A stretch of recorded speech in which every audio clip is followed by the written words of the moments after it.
la réduction de l'alcool dans les vins. C'est un sujet au cœur des préoccupations à la fois des vignerons et des consommateurs. Voilà le sujet que nous allons aborder sur le plateau de la Web TV Vigno-Vin.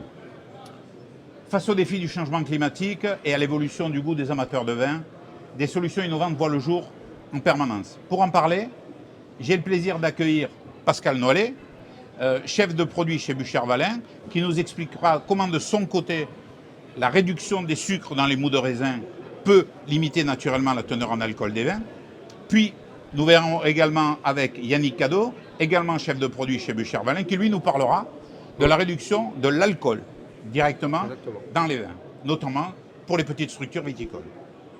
Alors bonjour à tous les deux. Merci d'avoir répondu présent et aussi de nous accueillir au sein de votre maison mère. On va commencer avec Pascal. Pascal, donc, pouvez-vous nous expliquer en quoi la réduction du sucre dans les mous est un levier important pour limiter la teneur en alcool? Alors, déjà, il faut savoir que la réduction du sucre, c'est un projet qui n'est malheureusement pas innovant, puisqu'on l'avait débuté il y a maintenant 20 ans. Et à l'époque, c'est quand on a lancé ce projet-là, on était déjà touché par le réchauffement climatique et par des matrices qui étaient très mûres, voire même au-delà de 15. Et il faut savoir qu'un produit qui a 15 degrés d'alcool potentiel, donc avec beaucoup de sucre, a beaucoup de mal à fermenter.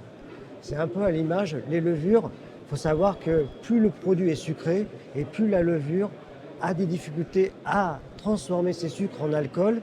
C'est un peu la confiture. La confiture ne fermente pas parce que elle est trop riche, il y a trop de sucre. Voilà. Donc en fait, on était sur cette problématique-là et beaucoup de nos compétiteurs se sont orientés par rapport à cette problématique-là, d'enlever l'alcool. Et nous, on a fait un peu le pas inverse. On a dit non, on va plutôt chercher à éliminer le sucre pour faciliter la fermentation alcoolique et redonner un peu plus d'arôme et de faciliter à la levure à transformer son fruit. À savoir qu'une levure qui a moins de difficultés pour fermenter, c'est aussi une levure qui fait moins aussi d'acidité volatile et donc de caractère un peu vinaigre et déplaisant pour les énologues. Voilà un peu l'intérêt de réduire le sucre avant fermentation dans le but qu'il fasse moins d'alcool. Alors, quelle technique vous avez adoptée pour opérer cette réduction? Alors c'est une technique que nous au sein de Buchère-Valin, on avait déjà, puisque là ça ne nous rajeunit pas, puisque c'est une technique qu'on utilisait pour la concentration des mous. Dans les années 90, on était dans le phénomène inverse, il fallait enrichir les cuves en alcool et donc éviter la chaptalisation. Et là, on a introduit les techniques de concentration via l'osmose inverse. Donc l'osmose inverse, pour faire les MCR. Ouais, aussi, ça, notamment. Mais là, on prenait du jus de raisin et on allait concentrer ce jus de raisin et extraire de l'eau. Et cette eau, on allait la jeter.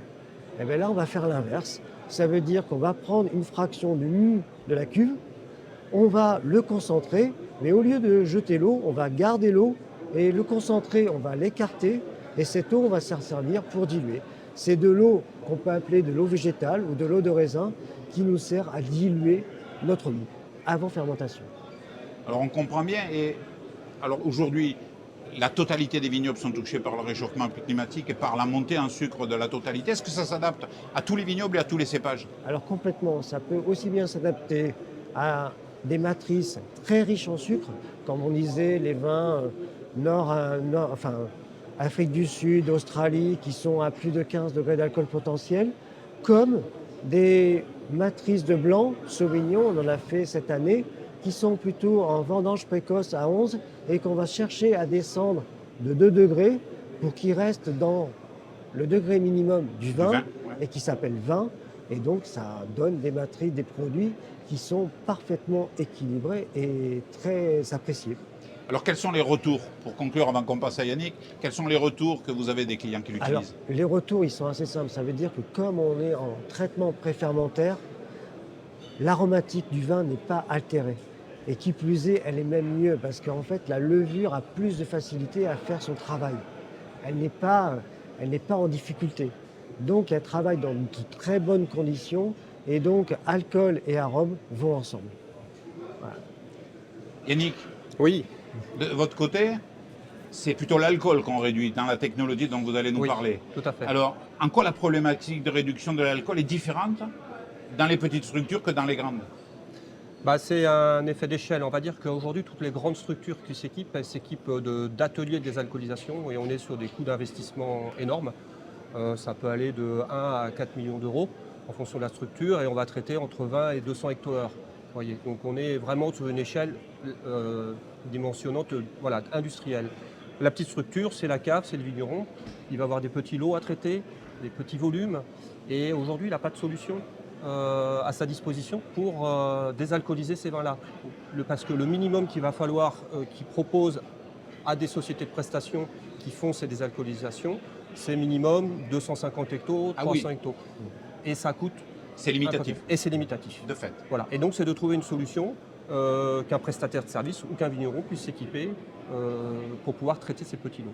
Alors on a pu voir sur le salon, à côté même, Oui. quel type de procédé vous utilisez, quel matériel vous proposez? Alors, on vient de créer un partenariat justement avec une petite société suisse qui a développé un procédé d'évaporation sous vide, mais qui est très innovant et breveté, qui utilise un système de vortex. Donc on crée sa propre chaleur, il n'a pas besoin d'apporter de la chaleur externe, et on fait de l'évaporation sous vide à 30 degrés. Et on peut très rapidement et très simplement produire un vin dans les lots, voire dans les lots, ça prend un peu plus de temps, parce que ce sont des petites machines, mais c'est très simple et qui correspond vraiment à travailler sur des bases de 10, 15 hectos. Et avec aussi une toute petite machine qui permet de faire des recettes, parce que c'est le plus important quand on se lance dans la désalcoolisation, c'est d'établir des recettes et de les définir et ensuite de passer à la phase production. Donc à la fois un concept je dirais de laboratoire, Exactement. mais aussi un outil qui peut permettre Exactement. d'industrialiser. Exactement, Petite échelle. à petite échelle. L'appareil de laboratoire, il va permettre de traiter, comme on l'a fait tout à l'heure, à la bouteille. Et en fonction du temps de traitement, on va faire de la désalco partielle ou totale et on peut comme ça affiner sa recette. Comment ces solutions s'intègrent dans les installations des petites structures? Bah, en fait, on est sur des usages, des systèmes en fait, très simples. C'est surtout ça aussi le plus important. Donc, c'est des petites machines que l'on va mettre en place et mettre en route sur un volume de cuve. Et puis ça tourne ce qu'on appelle en batch, en cycle fermé, jusqu'à temps qu'on ait atteint notre consigne de désalcoolisation souhaitée, et on la laisse tourner. On ne s'en occupe pas. C'est tout simple. Il y a juste à avoir à brancher en parallèle un système de refroidissement pour maintenir à peu près une température stable à 30 degrés, et on laisse la machine vivre sa vie. Alors la question, elle vient tout de suite. On a Oui. deux systèmes. Oui. Et la question, je vais la poser. Est-ce que ça permet de maintenir une typicité des vins, je ne dirais pas dans le no-alcool, mais dans le low-alcool? Alors, c'est une bonne question parce qu'en fait, je vais répondre oui, puis je vais répondre non à la fois, parce que on va avoir à la fois des clients qui vont chercher à garder de la typicité. Donc oui, sur des low alcool, on va pouvoir s'approcher de la typicité du vin. Malgré tout, il y a quand même l'absence d'alcool qui fait qu'on perturbe. Et puis, d'un point de vue gustatif, il y a effectivement ce manque d'alcool qu'on ressent fortement, mais on préserve aussi un petit peu l'aspect aromatique qu'on peut aussi, une certaine fraction, on va dire, de la composition aromatique du vin qu'on va pouvoir récupérer et réincorporer. Néanmoins, on a aussi un certain nombre de clients qui vont plutôt chercher à élargir leur gamme et à développer des nouveaux produits. Et là, on ouvre le spectre avec de l'aromatisation, avec de la gazéification, avec du packaging, etc. Et pour aller vraiment chercher ces clients cibles ou produire des boissons. Produire de nouveaux produits. Et créer des nouveaux produits, exactement. Donc, soit on reste dans le milieu du vin, soit on peut passer et basculer dans le milieu de la boisson. Alors quelles sont les prochaines étapes pour vous pour accompagner justement les vignerons à développer ce type de recherche? Alors, notre stratégie de développement par rapport à cette petite technique qu'on vient d'acquérir, c'est d'abord, d'élargir la gamme. Aujourd'hui, l'appareil que l'on a, donc soit pour faire des tests labo, là ça va. Pour pouvoir produire en cave, on peut difficilement aller au-delà de 10 hectos, donc on se limite un petit peu. Donc on va essayer d'élargir la gamme pour monter jusqu'à au moins 50-60 hectos de volume à produire. Et puis, parallèlement à ça, on va aussi chercher à se renforcer en termes de compétences internes dans l'entreprise sur ces métiers de désalcoolisation et surtout pour accompagner nos vignerons sur la formulation derrière du produit. À redévelopper de nouveaux produits. À redévelopper de nouveaux produits parce que derrière, on sort un produit un peu brut, difficile dans l'appréciation organoleptique. On a pu et le donc, voir, oui. il va falloir, on l'a pu le voir, Ouais, on donc l'a il va goûté. falloir effectivement l'accompagner et l'aider à trouver les bons outils pour pouvoir bien formuler et définir le produit final. Bon, très intéressant. On voit deux solutions pour conclure Oui. qui n'ont pas finalement les mêmes résultats, mais qui ouvrent des perspectives très intéressantes dans la désalcoolisation des vins, d'un projet et un futur à venir très intéressant. Merci messieurs, merci beaucoup. Merci beaucoup Merci. en tout cas pour cet échange.